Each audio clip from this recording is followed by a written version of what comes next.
Well, hello there. If you're new here, I'm breaking down the entire I Know What You Did Last Summer television series, episode by episode, with plot summaries and my thoughts on each.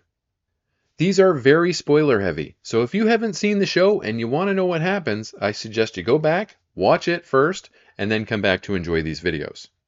Now let's get into it.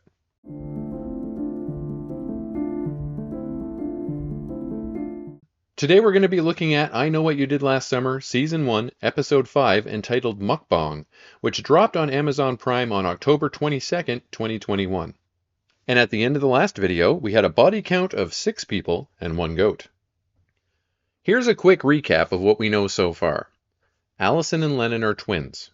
Allison, along with Lennon's friends, accidentally hit Lennon in the street, killing her, and Allison has been living her life as Lennon. That's their big secret, and someone knows it.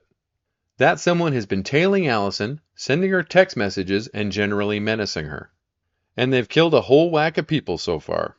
2 of our red herrings have been ruled out, and 1 cop who got a little bit too close has been eliminated. The OG crew, and again I cannot stress how cringe of a name that is, are feeling the pressure.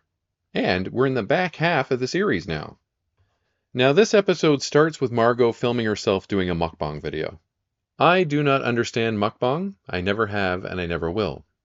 Watching people gorge themselves on way too much food, sometimes while crying, feels like self-harm to me. I do not like it, and that's all I'm going to say about that. Margot seems to have been very affected by the death that's surrounding the OG crew, and this is how she's dealing with that stress.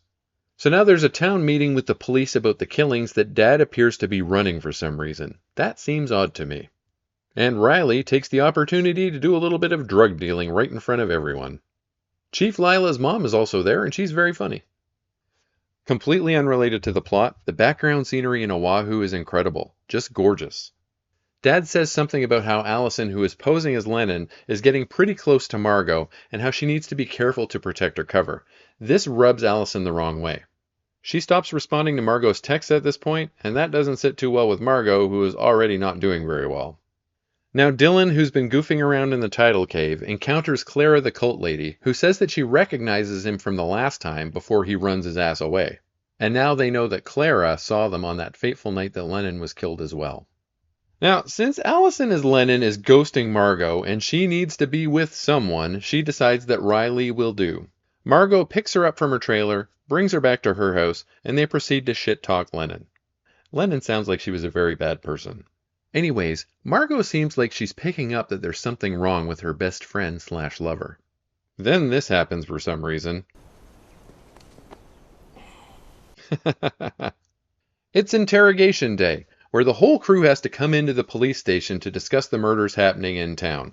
They really should meet up to get their stories straight, but Allison, as Lennon, is trying to crack the OnlyFans code.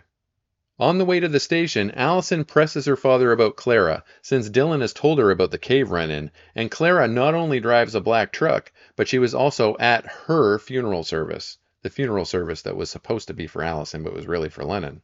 Dad doesn't give away much information, though. Now it's interrogation time. Pretty much everyone in town is being interrogated. They're being asked about Dale, about the funeral event, and about the OnlyFans site that no one seems to have known about. Sucks for Allison, though, because it seems like the cops are trying to crack into the site, and she wants to know what's going on in there before they do. Allison also sees Clara on her way out in the hallway, and she gives her a really shifty look. Considering what Clara knows, everyone is on edge, and Dylan comes up with a brilliant plan. While Clara is being interrogated by the police, the crew decide that they're going to break into her property, which also happens to be the cult's old stronghold. We get a quick flashback to the night of the party where Lennon, the real Lennon mind you, threatens her father that if he doesn't tell Allison, he will. Mysterious, but not for long. The cult place is pretty wild looking, and nothing is locked up. Everything is open. They find the corpse-preserving honey, a bloody machete, and some cult photos. They split up to search the cult grounds and plan to meet back in an hour. It's almost as if these kids have never seen a horror movie before.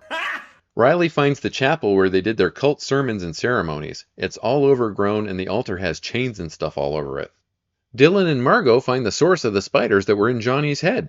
They're weird spiders from the Arctic. They eat brains and they have to be kept cold. They find a cold storage unit full of these things on Clara's property.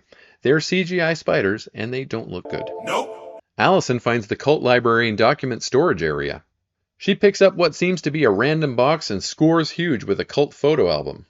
And guess what? There's a picture of her dad getting married to Clara in there. That's weird, right? Uh-oh, now Clara's back, and she knows someone has broken in. Margot is the first off the property before the floodlights come on and Clara grabs her shotgun. Dylan tries to warn Riley and Allison. Riley goes, but Allison stays back taking photos of the picture book she found. Allison is trapped by Clara, hiding under a desk when Dylan suddenly cuts the lights as a distraction. Dylan and Allison manage to hop a fence while Clara starts blasting her shotgun like Yosemite Sam. And then we see someone pick up the bloody machete. Now, we know that Margot got out because she has a tender moment with her mother where she admits that she needs help from a mental health professional. We know that Allison got out because she confronts her father with the Clara cult wedding photo. As she does this, we see a flashback to the party night, with the real Lennon letting her father have it in the car. He pulls over and kicks her out of the car, and that's why she was in the road, apparently. After their confrontation in the present, Allison decides that she'd be safer staying with Margot than her dad. We have no idea what happened to Dylan afterwards. We do know that one person didn't get out, though, and that's Riley. And we know that because we can hear her sobbing and gasping as the show comes to a close and the camera zooms in on the freshly bloodied machete. We're at the end of this episode, so how's our body count looking?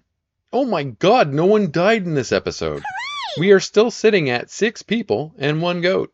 It won't stay that way much longer, though, unfortunately. So they're really painting Clara as the villain here, but that's way too easy and we've got 3 more episodes to go. Yep. On my initial watch, I still thought it was Dad at this point. And he's got some terrible secrets that we're going to find out more about soon. I really can't stand Margot or Dylan, and I don't think it's the actor's fault either. Everything that comes out of Margot's mouth is generic Gen Z cringe, and her character is an influencer culture cliche. And Dylan is just miserable all of the time. Duh. But things really started to pick up in the excitement department in this episode, particularly towards the end. The cult compound is creepy and overgrown, and it's a very suitable place to look for secrets during a murder mystery story.